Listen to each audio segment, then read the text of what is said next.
ভগবান দেবকী যেই না উঠলেন অমনি সম্মুখে লক্ষ্য করলেন শঙ্খ চক্র গদা পদ্মধারী চতুর্ভুজী নারায়ণ। দেবকী আর বসুদেব প্রণাম নিবেদন করলেন, হে কৃষ্ণ করুণা সিন্ধু দীনবন্ধু জগৎপতে গোপেশা গোপিকা কান্ত রাধাকান্ত নমো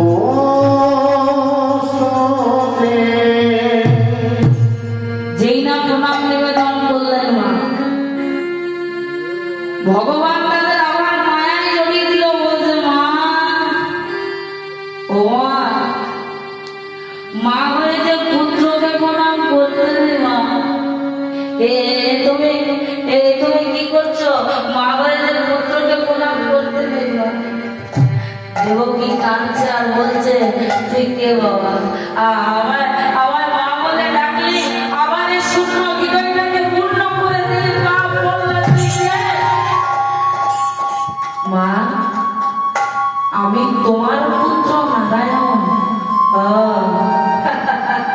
আরে বাবা, যার পুত্র নারায়ণ তার মায়ের এত কষ্ট কেন রে? যার পুত্র নারায়ণ তার মায়ের কারাগারে যন্ত্রণা কেন? যার পুত্র নারায়ণ তার মায়ের চোখে জল কেন বাবা? বলি বাবা, এই সংসারে যে যেমন করে মা তাকে যে তেমনই ফল ভোগ করতে হয়। আজ না বলেছ তুমি দেবকী, তুমি কি ত্রেতা যুগের কথা ভুলে গেছো? তুমি ছিলে কই রাজা দশরথের কোটি রোগ থেকে মুক্তি করে তুমি দুটো বর পেয়েছিলে। এক বরে তুমি আমাকে 14 বছরের জন্য বনে পাঠিয়েছিলে, আর আরেক বরে নিজের ছেলে ভরতকে সিংহাসনে বসিয়ে নিজের রাজমাতা হবে ভেবেছিলে, তাই না? আমি অন্যায় করেছি, আমি পাপ করেছি, আমি কাঁদবো, তবে হায় বাবা আমার স্তন পান করবি। আমি তোমার স্তন পান করতে পারবো না, এই দুটি কারণ আছে বাবা।